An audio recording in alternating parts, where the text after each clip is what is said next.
racetrack programs, and we are going to learn how to tack a racehorse. So,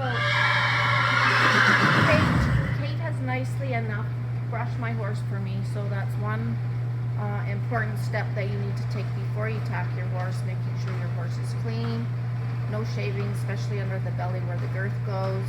You might have owners coming to watch their horse go, so it's very important that your horse looks polished. As you can notice, I've got my tack stacked in sequence as it's going to go on the horse. So, of course, my saddle towel goes on first, then the saddle pad, and then the saddle.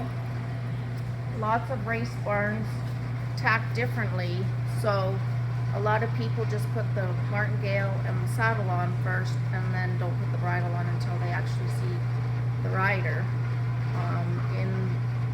Some people put the bridle on first and then the saddle on, but today I'm going to put the saddle on and then the bridle on last.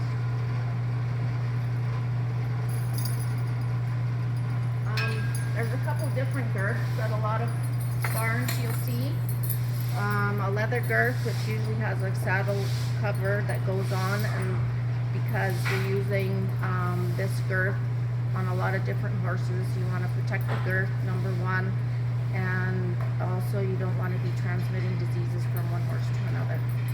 I'm going to use a fleece girth made of fleece, and there's a lot of lengths of girths as well. So of course you're going to want a short one for a smaller horse and a bigger one for a big horse.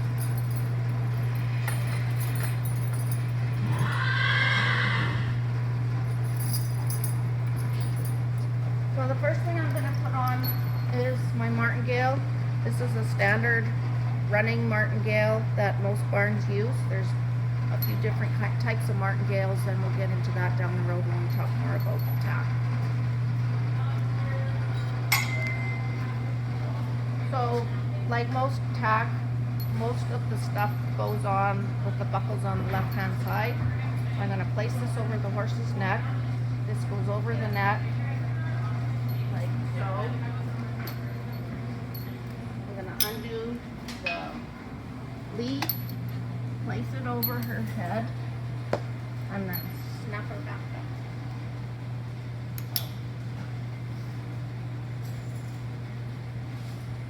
The next thing I'm going to grab is my saddle towel and my saddle pad.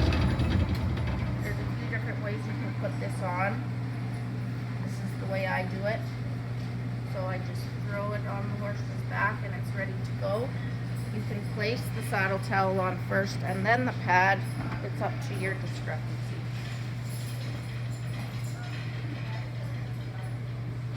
I want my pad sitting right over the horse's withers, so I'm protecting the horse's withers. I don't want it way back here, and I don't want it too far forward. Otherwise, there's no protection when the saddle goes on. I can reach underneath and make sure it's balanced on both sides and level. You can see how the horse she's tacking is fidgeting around and kind of even nipping at Nancy. That's quite typical of a thoroughbred to do that. It's just kind of playing. They often don't stand stock still like a saddle horse would. I'm now I've got my girth placed over top of the saddle, and I'm going to place the saddle nicely, gently, pulling the pad up into the pommel of the horse, or the saddle, sorry.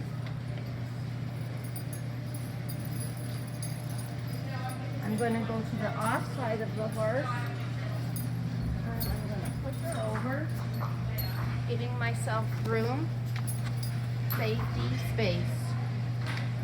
I'm going to attach the girth. These are called billets. I'm going to attach the girth to the billets.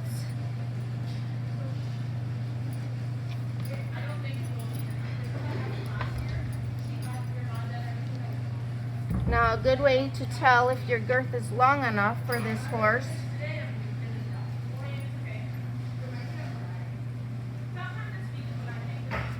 is it should reach the pastern, bottom of the pastern down here. If it's up here, it's going to be way too short, and if it's dragging on the ground, it's probably going to be way too long. Visualizing that the tack looks good, even, neat. I'm going to go back. Okay, so I'm going to push her over, giving myself safe space always. I'm going to grab this part of the martingale, go behind her elbow, follow my girth through, and I want this part of the martingale, there's a little divot right in the middle of their belly, and that's where I want that sitting. My first elastic done up. I'm doing up my second. I don't want my girth too tight because this horse might be standing for a while before the rider comes. So now I know my rider's on his way. So my last step is putting the bridle on. So this is a ring bit. 95% of the horses, race horses, trained in a ring bit. There's a couple other bits that we use, but I'm going to use this one today, and we'll get into that more when we learn about different parts of the tack. And then a standard noseband. Most barns use a noseband. Some exercise riders and riders don't like a noseband, so it's basically up to the rider that's getting on the horse if they prefer a noseband or not. When a horse is going out to work or race, most of the horses wear a noseband. So the first thing I'm going to do before I go and put my bridle on is lengthen everything. So taking the buckle, making my bridle nice and big so I don't have to fight getting over the horse's ears, pinching the ears. So I'm going to make my bridle nice and big. This particular bit has a certain way of going in. You want to make sure that this ring is loose. Lots of times you can get it flipped over. This one doesn't actually flip over, but lots of times if it's flipped over, this is going to be very solid and not very comfortable for the horse at all. And also you don't have a whole lot of control if it's upside down. So if it jiggles like that, that means you've got it in properly. So I'm going to shut my door a little bit because my horse is actually going to be loose for a second or two while I take the halter off and put the noseband on.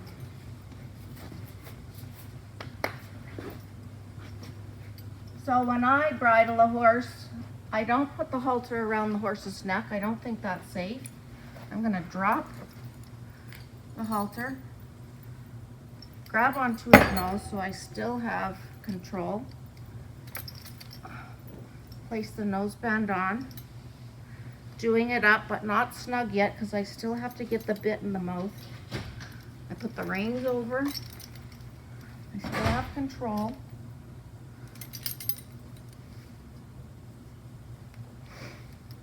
I'm going to place my hand like this. I have control of this horse totally. He can't go anywhere. I don't do this because I got no control, especially being small. I've got control of my horse. I'm going to take my bit, cup it in these two fingers. I'm going to place my thumb in the horse's mouth. This forces the horse to open his mouth.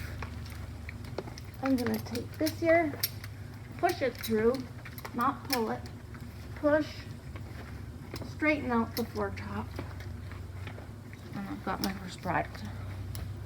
Now I can make any adjustments that I need to make.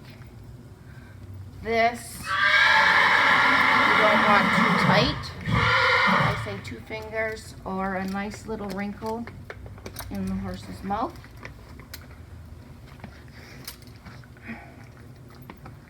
My throat latch I'm going to do up. I want lots of room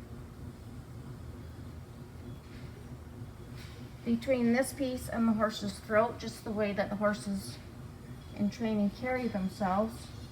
You want to give them lots of breathing room. My nose band, I want to vote 2 fingers underneath the cheekbone.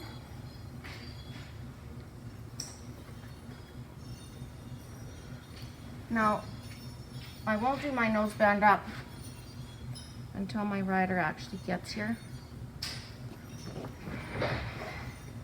I want my reins in the bib. And to do this properly, you want to hold your bib up, put the line through and around. Same with this one. That's another common mistake when you're learning how to tack, is getting your rings upside down, which is really hard for the rider to steer because your rein is not one fluid motion all the way from the bit to the rider's hands. As a safety, I'm going to place my reins behind the saddle.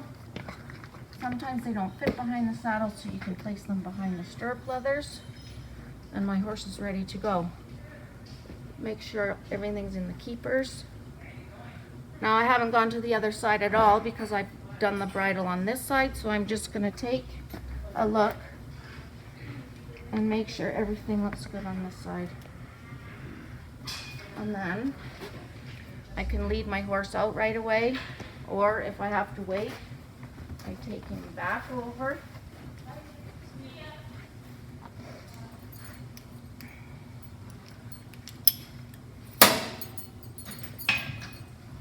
Put my halter on, over top of the bridle.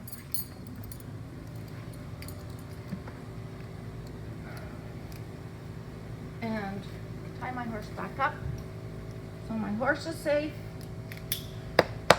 And that's about it.